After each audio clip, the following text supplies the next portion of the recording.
Hello friends, welcome to my channel. మీకు కనుక ఈ వీడియో నచ్చినట్లయితే తప్పకుండా లైక్ చేయండి.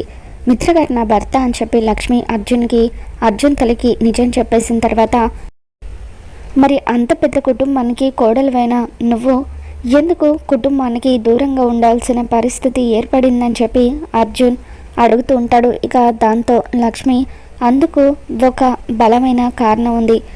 మిత్ర గారు నేను సంతోషంగా కలిసి జీవించాలనుకున్న రోజులవి. అనుకోకుండా మా అత్తయ్యగారి వల్ల మనీష తల్లి చనిపోవడంతో మనీష నన్ను నందన్ కుటుంబానికి మిత్రగారికి దూరంగా వెళ్ళిపోమ్మని చెప్పి మాట తీసుకుంది. మనీషకి ఇచ్చిన మాట వల్లే నేను కుటుంబానికి దూరంగా వచ్చేసాను అని చెప్పి లక్ష్మి మనీష వల్లే కుటుంబానికి దూరంగా వచ్చేసినట్టు అర్జున్కి తన తల్లికి నిజం చెప్పేస్తుంది. నందన్ కుటుంబం, మిత్ర గారు, అత్తయ్య గారు అందరూ బాగుండాలంటే నేను మళ్ళీ ఆ కుటుంబంలో అడుగు పెట్టకూడదు, అందుకే నేను కుటుంబానికి దూరంగా వచ్చేసాను అంటూ ఇక అప్పటి వరకు తన జీవితంలో ఏం జరిగిందో మొత్తం కూడా అర్జున్కి లక్ష్మి నిజం చెప్పేస్తుంది. ఇకపై కూడా నేను నందన్ కుటుంబంలో అడుగు పెట్టాలని అనుకోవడం లేదు అని చెప్పి, ఎప్పుడు నేను ఈ విషయాలన్నీ మీతో చెప్పాల్సింది, కానీ నా చుట్టూ ఉన్న పరిస్థితుల వల్ల, నాలో ఉన్న కొన్ని భయాల వల్ల ఈ నిజాలు మీ దగ్గర దాచిపెట్టాను, అందుకు నన్ను క్షమించండి అని చెప్పి లక్ష్మి క్షమించమని అడుగుతూ ఉంటే, ఇకప్పుడు వసుంధరాదేవి, అమ్మ లక్ష్మి పర్వాలేదమ్మా, ఇప్పటికైనా మమ్మల్ని నమ్మి నువ్వు నీ జీవితానికి సంబంధించిన నిజాలన్నీ కూడా బయటపెట్టావు, అది చాలు అని చెప్పి అంటూ ఉంటుంది. అర్జున్ గారు, నా చుట్టూ ఉన్న సమస్యలను ఎదుర్కోవాలంటే నాకు మీ సహకారం కూడా కావాలని చెప్పి లక్ష్మి అంటూ ఉంటుంది. తప్పకుండా లక్ష్మి, నా నుండి నీకు ఎటువంటి సహాయం కావాలన్నా తప్పకుండా చేస్తానని చెప్పి అర్జున్ లక్ష్మికి మాటిస్తాడు. ఇక లక్ష్మి అక్కడి నుండి వెళ్ళిపోయిన తర్వాత అర్జున్ తల్లి వసుంధరాదేవి, ఒరే అర్జున్, లక్ష్మి ఎటువంటి పరిస్థితుల్లో మన ఇంటికి వచ్చినా కూడా లక్ష్మి మన ఇంటికి రావడానికి ఏదో ఒక కారణం ఉండే ఉంటుంది, ఆ భగవంతుడు మన కోసమే లక్ష్మిని మన ఇంటికి పంపించాడేమో అని చెప్పి అంటూ ఉంటే, ఇకప్పుడు అర్జున్ ఏదేమైనా లక్ష్మి తిరిగి తన భర్త దగ్గరికి వెళ్ళాలని అనుకోవడం లేదు, కాబట్టి అర్ధాంతరంగా ఆగిపోయిన లక్ష్మి జీవితానికి నేనే ముగింపు పలకాలి, మోడుగా మిగిలిన తన జీవితానికి కొత్త జీవితాన్ని ప్రసాదించాలని చెప్పి ఇక అలా అర్జున్ లక్ష్మిని తన భార్యను చేసుకోవాలని చెప్పి అనుకుంటూ ఉంటాడు.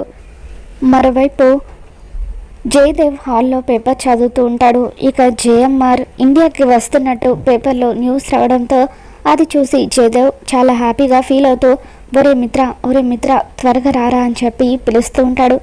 ఏంటి డాడ్, ఏమైందని చెప్పి మిత్ర కిందికి రావడంతో, నువ్వు కలలు కన్నా ప్రాజెక్ట్ని నువ్వు సొంతం చేసుకునే సమయం అని చెప్పి జయదేవ్ అంటూ ఉంటాడు.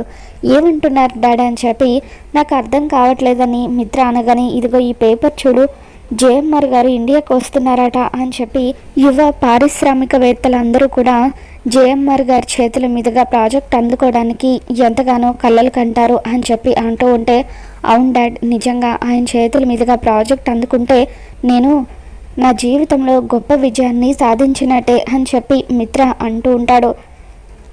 ఆ ప్రాజెక్ట్ ఖచ్చితంగా మిత్ర సొంతం చేసుకుంటాడని చెప్పి అరవింద అంటూ ఉంటే, అది అంత తేలికైన విషయం కాదు అరవింద, ఎందుకంటే ఆ ప్రాజెక్ట్ కోసం ఎంతోమంది యువత ఎదురు చూస్తున్నారు, పైగా అర్జున్ కూడా పోటీ పడుతున్నాడని చెప్పి అంటూ ఉంటాడు.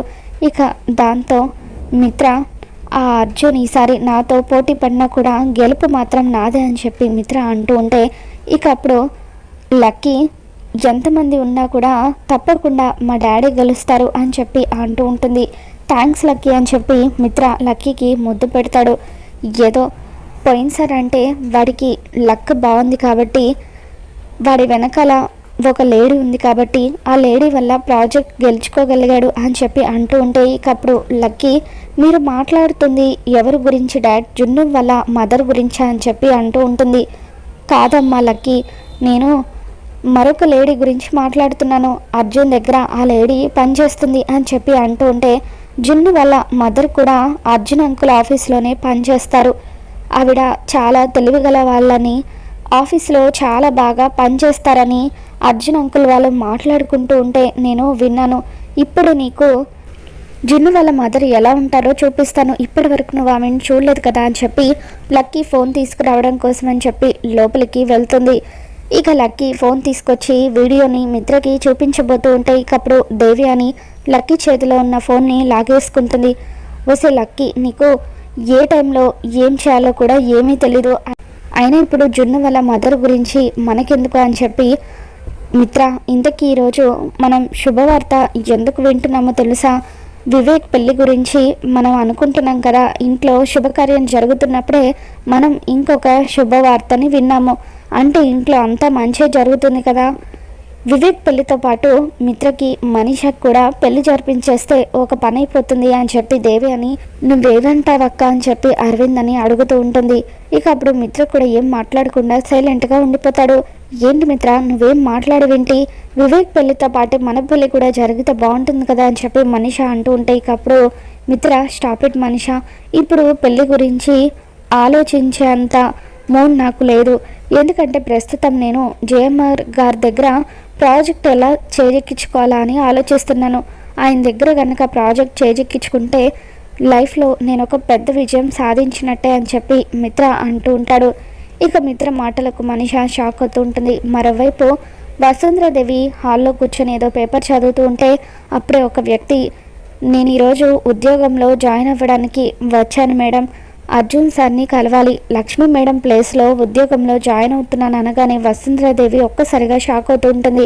ఒరే అర్జున్, లక్ష్మీ ప్లేస్లో ఆ అబ్బాయికి ఉద్యోగం ఇవ్వడం ఏంట్రా అని చెప్పి వసుంధరాదేవి అంటూ ఉంటుంది. అమ్మ లక్ష్మి, ఏంటమ్మా ఇది అని చెప్పి లక్ష్మిని అడుగుతూ ఉంటే నాకు కూడా తెలియదు ఆంటీ అని చెప్పి లక్ష్మి ఆశ్చర్యంగా చూస్తూ ఉంటుంది. ఇక అప్పుడు అర్జున్, చూడమ్మా, నేను కొత్తగా ఒక ప్రాజెక్ట్ని చేజిక్కించుకోవాలని అనుకుంటున్నాను. అది జేఎంఆర్ గారి దగ్గర నుండి. జేఎంఆర్ గారు ఈరోజే ఇండియాకి రాబోతున్నారట. అందుకే నేను ఆ ప్రాజెక్ట్లో ప్రత్యర్థిగా మిత్రని ఎదుర్కోబోతున్నాను. లక్ష్మి మిత్రకు ప్రత్యర్థిగా నాతో పాటు ఉండడం ఇష్టం లేదు. అందుకే తనని ప్రస్తుతం ఉద్యోగంలో నుండి తీసేసి మరొక వ్యక్తిని అపాయింట్ చేశానని చెప్పి అర్జున్ అంటూ ఉంటాడు. లక్ష్మి, నువ్వేం ఫీల్ అవ్వడం లేదు కదా అని చెప్పి అర్జున్ అంటూ ఉంటే, లేదు అర్జున్ గారు అని చెప్పి లక్ష్మి అంటూ ఉంటుంది. జేఎంఆర్ గారు 10:30 వరకు హైదరాబాద్కి రీచ్ అవుతారని సమాచారం ఉంది, కానీ అపాయింట్మెంట్ దొరకడం కాస్త కష్టమే సార్ అని చెప్పి అతను అంటూ ఉంటే, సరే మనం ఏదో ఒక విధంగా అపాయింట్మెంట్ కోసం ట్రై చేద్దాం, నువ్వు వెళ్ళు, నేను కూడా వస్తానని అర్జున్ అతన్ని పంపించేస్తాడు. ఇంతలో జున్ను అక్కడికి వస్తాడు.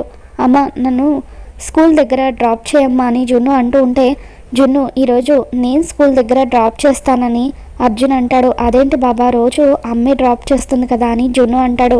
ఇక అప్పుడు అర్జున్, ఈరోజు నేను కొత్త ప్రాజెక్ట్ని మొదలు పెట్టాలని అనుకుంటున్నాను.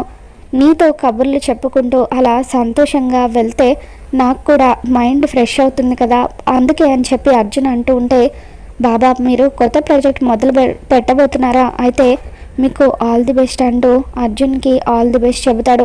ఇక అర్జున్ థ్యాంక్ యూ అంటూ జున్నుకి ముద్దు పెట్టి జున్నుని స్కూల్లో డ్రాప్ చేయడం కోసం అని చెప్పి తీసుకొని వెళ్తూ ఉంటాడు. మరోవైపు మిత్ర కూడా జేఎంఆర్ని కలవడం కోసం అని చెప్పి అపాయింట్మెంట్ కోసమని అతని దగ్గరికి వెళ్తూ ఉంటాడు. ఒరే మిత్ర, ఎలాగైనా సరే జేఎంఆర్ గారు ఇండియాలో అడుగు పెట్టేసరికి నువ్వైనా ఇంటి దగ్గర అపాయింట్మెంట్ కోసం ఎదురు చూడాలని చెప్పి ఇక అలా జయదేవ్ మిత్రని జేఎంఆర్ దగ్గరికి పంపిస్తాడు. మరోవైపు జేఎంఆర్ ఇండియాకి తిరిగి వచ్చేస్తారు. ఇక ఆయనతో పాటు 4 కార్లు కూడా వస్తూ ఉంటాయి. ఆయన వెళ్తున్న కారు వెనకాల 4 కార్లు వస్తూ ఉంటే ఇక అలా హడావిడి చేసి జేఎంఆర్ మండిపడుతూ, ఏంటయ్యా, ఆవగింజ అంత చేయమంటే ఆవకాయ అంత చేస్తారు, నేను ఇండియా వచ్చే విషయం ఎవరికి చెప్పొద్దంటే ఇలా దండోరా వేసి మరీ చెప్పారు కదా అని చెప్పి ఆయన తన మనుషుల పైన మండిపడుతూ ఉంటారు. ఇక అలా జేఎంఆర్ గారు ఇండియాకి తిరిగి వస్తారు. ఇక అదే టైంలో లక్ష్మి కూడా ఎక్కడికో ఆటోలో వెళ్తూ ఉంటుంది. ఇక అనుకోకుండా ఆటోలో వెళ్తున్న లక్ష్మిని జేఎంఆర్ గారు చూసి ఒక్కసారిగా షాక్ అవుతారు. ఎందుకంటే జేఎంఆర్ గారి కూతురు సంయుక్తలాగే అచ్చం లక్ష్మి కూడా ఉండడంతో ఇక ఆయన అలా షాక్ అయ్యి లక్ష్మిని చూస్తూ ఉండిపోతారు. మరి రాబోతున్న ఎపిసోడ్లో ఏం జరగబోతుందో మళ్ళీ మన ఛానల్లో తెలుసుకుందాం. వీడియో నచ్చినట్లయితే తప్పకుండా లైక్ చేయండి.